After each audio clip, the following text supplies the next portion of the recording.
Brought to you by TechnoSpark 20 series smartphones. किसानों की बात की जाए, जो रूठे हुए किसान हैं, कैसे मनाने का कोशिश की जाएगी उनको। हिसार लोकसभा के प्रत्याशी चौधरी रंजीत चौटाला ने अपना चुनावी अभियान हिसार के जो सेक्टर से शुरू किया। आपको बताना चाहूँगा, जो ये सेक्टर की जगह है, यहाँ रेहड़ी लगती है, सभी लोग यहाँ एकत्रित हुए। आज इन्होंने अपने यहाँ से चुनावी अभियान की शुरुआत की है। वैसे और हलकों में भी ये गए हैं, तो ऐसे में इनसे बातचीत करते हैं। चौटाला साहब, ये बताएं कि अभी हिसार लोकसभा से हिसार की जनता से कैसा रिस्पॉन्स आपको मिल रहा है? मैं पिछले 10-12 दिन से लगा हूँ, क्योंकि पार्टी का टिकट फाइनल हो गया था। 3 बड़ी सभाएं हो गई, आज चौथी है। हांसी में हो गई, उसके बाद आपका एक इसमें उचाना में होगी, और तीसरी हमारी एक सभा इसमें तीसरी हिसार में होगी, और आज उकलाना में होगी। बड़ा अच्छा रिस्पॉन्स है लोगों में। एक बात तो तय है, लोग मोदी साहब के नेतृत्व को, एक मजबूत नेतृत्व को, एक सिंगल पार्टी है सामने, जब वाइबल ऑल्टरनेट नहीं हो तो फिर लोग उस पार्टी की तरफ जाते हैं जो सत्ता में आए। बड़ा अच्छा रुझान है। और हिसार में तो जब भी चुनाव हुए हैं, बहुत अच्छे वोटों से, पिछले 2 चुनाव भी देखें तो लोगों ने बड़ी अच्छी लीड दी है, 3-3 लाख की लीड दी है। उसके बाद तो पार्टी बढ़ी है। कश्मीर का मुद्दा हुआ, उसके बाद आपका वर्ल्ड की 5 जो बड़ी इकॉनमी है उसमें इंडिया एक बना, G20 हुआ, तो हर तरीके से इंटरनेशनली, नेशनली पार्टी को बढ़त मिली है। सर, किसानों की बात की जाए, जो रूठे हुए किसान हैं, कैसे मनाने का कोशिश की जाएगी उनको? देखिए, मैं एक बात बताऊं, ये सारे जितने बैठे हैं मेरे ख्याल में इनमें मेजॉरिटी किसान हैं, चाहे वो किसी बरादरी से हैं, गाँव से उठ के आए हैं। जो सेक्टर 14 में सब गाँव से उठ के सब माइग्रेट हुए हैं। देखिए, किसानों के मामले में कोई कह दे, मैं कुछ चीज़ें आपसे बताता हूँ।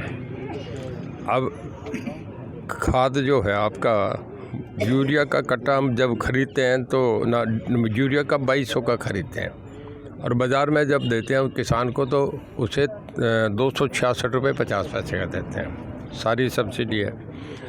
जिस बाहर से लें या हम यहाँ लोकल यूनिट से लें, FCI से हमारा जो DAP का बैग है वो 2900 का, 1300 का देते हैं। थर्मल की प्रोडक्शन जो है वो 4 रुपये 40 पैसे हमारी कॉस्ट आती है पर यूनिट, बिजली पैदा करते हैं, और 10 पैसे पर यूनिट देते हैं। 5800 करोड़ रुपया हमारा टोटल बिजली का जो ट्यूबवेल के लिए हम देते हैं, वो खर्च है, जो कंजम्पशन हम बिल भरते हैं। उसमें जो किसान से इकट्ठा होता है 108 करोड़ रुपया होता है। जो खेत में आदमी टैंक बनाता है, तालाब बनाता है, 1 एकड़ का बने, आधे एकड़ का, उसमें 75% सब्सिडी है। ट्राली बनाता है तो उसमें भी सब्सिडी है। अगर वो पाइपलाइन बिछाता है तो उसमें भी सब्सिडी है। रीमॉडलिंग के जो खाल बने वो सरकार बना के दे रही है। बस 2-2 करोड़ के खाल बने। मेरा कहने का मतलब कि अब ठीक है, देश में सती फार्मर्स का खेती में इतना मामला नहीं रहा। अगर हम पूरा इसको देखें, न्यूजीलैंड से ऑस्ट्रेलिया और अमेरिका तक खेती करने वाले लोग घटते जा रहे हैं। 2%, 5%, 7%। हमारे यहाँ पाकिस्तान में 70% खेती करते हैं। अब खेती में बहुत ज़्यादा मार्जिन है नहीं। 1 एकड़ पे अगर फैमिली के 7 मेंबर होंगे तो वो प्रॉफिटेबल हो ही नहीं सकता। अब तो थोड़ा मोदी साहब ने करा है कि फ्लोरिकल्चर, कुछ हॉर्टिकल्चर, कुछ बागवानी पे गए हैं, उससे लोग थोड़ा सा कुछ आगे बढ़े हैं।